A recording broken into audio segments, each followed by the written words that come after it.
Hi everyone, welcome back to మునా vlogs. ఈరోజు మరొక సరికొత్త టాపిక్తో నేనైతే మేము ముందుకు వచ్చేసాను. లాస్ట్ 3 డేస్ బ్యాక్ అంటే జూలై 31న మన లోక్సభలో registration of births and death amendment bill 2026 అయితే అప్రూవ్ అయిపోయింది వాయిస్ ఆఫ్ ఓట్ ద్వారా. నెక్స్ట్ ఇంకా రాజ్యసభలోనే ఈ బిల్ అయితే పెండింగ్లో ఉంది. మ్యాక్సిమం మనకు తెలిసినంత వరకు ఖచ్చితంగా రాజ్యసభలో కూడా రేపు మాపు ఈ బిల్ అయితే ఖచ్చితంగా ఇది అప్రూవ్ అయితే అయిపోతుంది. ఇంతకీ ఈ registration of births and death amendment bill అంటే ఈ జనన మరణాలకు సంబంధించిన 1969 యాక్ట్లో సెక్షన్ 13(3)లో ఒక చిన్న అమెండ్మెంట్ అయితే జరిగిందండి. జనరల్గా 21 డేస్ లోపు గనక ఎవరైనా జన్మించినా లేదా మరణించినా ఆ కన్సెంట్ ఏరియాలో గ్రామ పంచాయత్ ఉంటే గ్రామ పంచాయత్ ద్వారా, లేదంటే మున్సిపల్ కార్పొరేషన్ కానీ, లేదంటే మున్సిపాలిటీ ఉంటే, లేదంటే ఎలా అక్కడున్న అడ్మినిస్ట్రేషన్ని బట్టి 21 డేస్లో కన్సర్న్డ్ హాస్పిటల్ కనుక డీటెయిల్స్ ఇచ్చేస్తే చాలా సింపుల్గా వెళ్ళి మనం బర్త్ సర్టిఫికేట్, డెత్ సర్టిఫికేట్ తెచ్చేసుకోవచ్చు. దాని తర్వాత ఈ 1 ఇయర్ నుంచి 2 ఇయర్స్కి కానీ, లేదా 2 ఇయర్స్ కన్నా అబోవ్ కనుక మనం బర్త్ సర్టిఫికేట్ తెచ్చుకోవాలన్నా, లేదంటే డెత్ సర్టిఫికేట్ తెచ్చుకోవాలన్నా మనకు తెలిసిన రెగ్యులర్ ప్రొసీజర్ మన ఆంధ్రప్రదేశ్లో వచ్చేసరికి మీ సేవలో కానీ, లేదంటే గ్రామ సచివాలయంలోకి వెళ్ళి నాన్ అవైలబిలిటీ సర్టిఫికేట్ గ్రామ పంచాయతీ నుంచి తీసుకొని, దాని తర్వాత ఒక నోటరీ, ఆధార్ కార్డు, చదువుకుంటుంటే స్టడీ సర్టిఫికేట్ ఇలా పెట్టి మనం అప్లికేషన్ అయితే రేస్ చేస్తాము. దాని తర్వాత అది విఆర్ఓ గారు వెరిఫై చేసి ఎంఆర్ఓ ఆఫీస్కి వెళ్తుంది. ఎంఆర్ఓ గారు వెరిఫై చేసి ఆయన ప్రొసీడింగ్స్ ఎంక్వైరీ రిపోర్ట్ రాసి నెక్స్ట్ మనకి సబ్ డివిజనల్ మెజిస్ట్రేట్ ఆర్డీఓ అనుకోండి, ఆర్డీఓ గారి దగ్గర వెయిటింగ్లో ఉంటుంది. సుమారు ఖచ్చితంగా నాట్ లెస్ దాన్ 6 months మనకు పడుతుంది. 6 monthsలో మనకి ఆర్డీఓ దగ్గర నుంచి ప్రొసీడింగ్స్ వస్తాయి. ఆ ప్రొసీడింగ్స్ని మనం బేస్ చేసుకొని డౌన్లోడ్ చేసుకొని మన కన్సెంట్ మీ సేవలో అప్లై చేస్తుంటే మీ సేవలోకి వెళ్తాము, లేదంటే సచివాలయంలో అయితే సచివాలయంలోకి వెళ్ళి మనం ఆ ప్రొసీడింగ్స్ చూపించి అప్పుడు డేట్ ఆఫ్ బర్త్ కానీ డెత్ కానీ సర్టిఫికేట్ అయితే తీసుకుంటాం. చూసారు ఎంత హెక్టియస్ ప్రాసెస్. దీంట్లో చాలా అవకతవకలు, ట్రాన్స్పరెన్సీ తగ్గిపోతుందని చెప్పి భావించి కేంద్ర ప్రభుత్వం ఏం చేసిందంటే స్వల్పంగా మార్పులు చేసింది. 21 days లోపు అయితే ఎటువంటి చేంజ్ లేదు. యాజ్ యూజువల్ కన్సర్న్డ్ హాస్పిటల్ ఎక్కడైతే పుట్టారో లేదంటే ఎక్కడైనా మరణించారో ఆ కన్సర్న్డ్ హాస్పిటల్ అథారిటీస్ అక్కడున్న పంచాయతీకి కానీ మున్సిపల్ కార్పొరేషన్ కానీ ఇన్ఫర్మేషన్ ఇస్తాయి. మనం వెళ్ళి అప్లై చేసుకొని 21 days లోపు తెచ్చేసుకుంటాం. దాంట్లో ఎటువంటి మార్పు లేదు. నెక్స్ట్ సంవత్సరం నుండి 2 సంవత్సరాల లోపు అంటే లేట్ బర్త్ కానీ లేట్ డెత్ కానీ లెస్ దాన్ 2 years లోపు కనుక అప్లై చేసే పని అయితే as usual same district magistrate proceeding కానీ, లేదంటే ఆర్డీఓ ప్రొసీడింగ్స్ ద్వారా కానీ, లేదంటే మనకి ఎగ్జిక్యూటివ్ మెజిస్ట్రేట్ ప్రొసీడింగ్స్ ద్వారా కానీ కన్సర్న్డ్ వాళ్ళ ఆ ప్రొసీడింగ్స్లో అప్లై చేసేసుకొని మనమైతే ఈ లేట్ బర్త్ కానీ లేట్ డెత్ కానీ సర్టిఫికేట్ తెచ్చుకుంటాం కదా.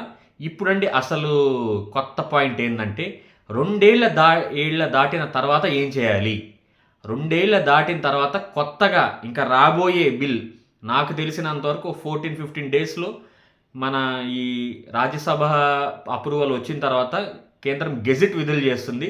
ఆ గెజిట్లో ఇంకా మనకి అప్పటి నుంచి అఫీషియల్గా అయితే ఈ అమెండ్మెంట్ జరిగిన తర్వాత జరిగే ప్రక్రియ ఏంటంటే 2 years తర్వాత మీరేం చేయాలంటే ఈసారి judicial magistrate first class order copy ద్వారానే మీరు లేట్ బర్త్ కానీ లేట్ డెత్ కానీ సర్టిఫికేట్ తెచ్చుకోవాల్సి ఉంటుంది. అంటే ఖచ్చితంగా మీరు కోర్టులోకి వెళ్ళి క్లెయిమ్ చేసుకోవాల్సి వస్తుంది.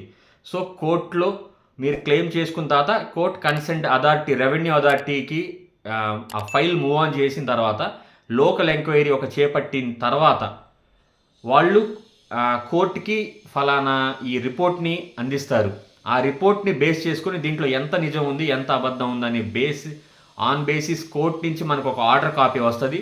ఆ ఆర్డర్ కాపీ తీసుకొని వెళ్ళి కన్సెంట్ అథారిటీ మీరు మీ సేవలో కానీ, లేదంటే మన ఆంధ్రాలో గ్రామ సచివాలయం, లేదంటే మన ఈ తెలంగాణలో కానీ, లేదా మిగతా ఎటువంటి స్టేట్స్లో అయినా కానీ అక్కడ పంచాయత్ ఆఫీస్లో మీరు వెళ్ళి డేట్ ఆఫ్ బర్త్ తీసుకోవాల్సి ఉంటుంది. డేట్ ఆఫ్ బర్త్ కానీ డేట్ ఆఫ్ డెత్ కానీ.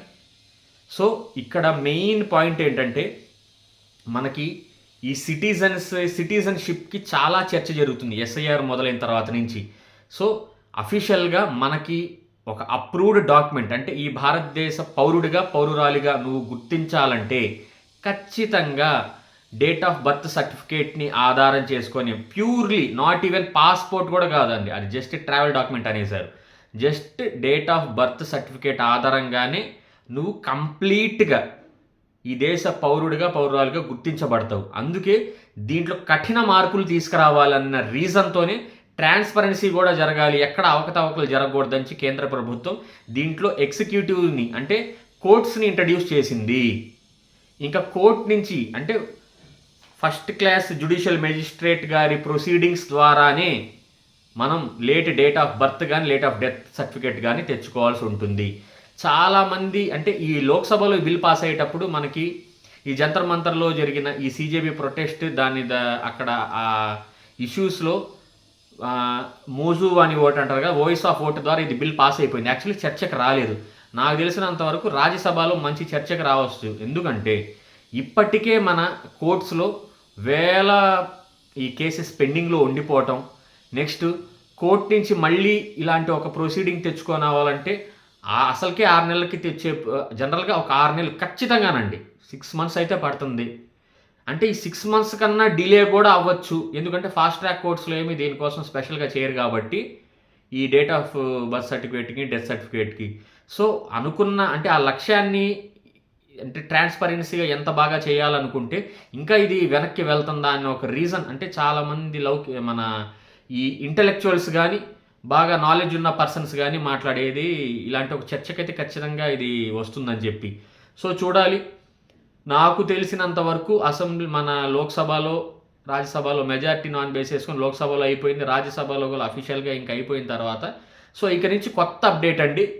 మీరు ఇంక నుంచి ఒక నెక్స్ట్ మంత్ నుంచి కానీ ఇంకేదైనా అప్లై చేసుకోవాలనుకుంటే డేట్ ఆఫ్ బర్త్ కానీ డేట్ ఆఫ్ డెత్ కానీ ఇంక నుంచి ఫస్ట్ క్లాస్ మెజిస్ట్రేట్ ప్రొసీడింగ్స్ నుంచే మీరైతే తెచ్చుకోవాల్సి ఉంటుంది. సో దీని రిలేటెడ్ ఇంకా ఏదైనా పకడ్బందీగా నామ్స్ మన ఆంధ్రప్రదేశ్ కానీ తెలంగాణ కానీ గవర్నమెంట్స్ ఏమైనా విడుదల చేసే పని అయితే దాన్ని కూడా మన వాట్సాప్ ఛానల్లో ఉంది. దాంట్లో ఖచ్చితంగా నేను అప్డేట్ చేస్తాను. ఇంకా ఎవరైనా కొత్తగా మన ఈ ఛానల్కి విజిట్ చేసే పని అయితే మున్నా వ్లాగ్స్ అని వాట్సాప్ ఛానల్ కూడా ఉందండి. మీరు వాట్సాప్ ఛానల్కి వెళ్ళి ఫాలో కొట్టండి. కొత్తగా మన ఈ యూట్యూబ్లోకి వచ్చి మన వీడియోస్ చూస్తే సబ్స్క్రైబ్ చేయటం మాత్రం మర్చిపోవద్దు.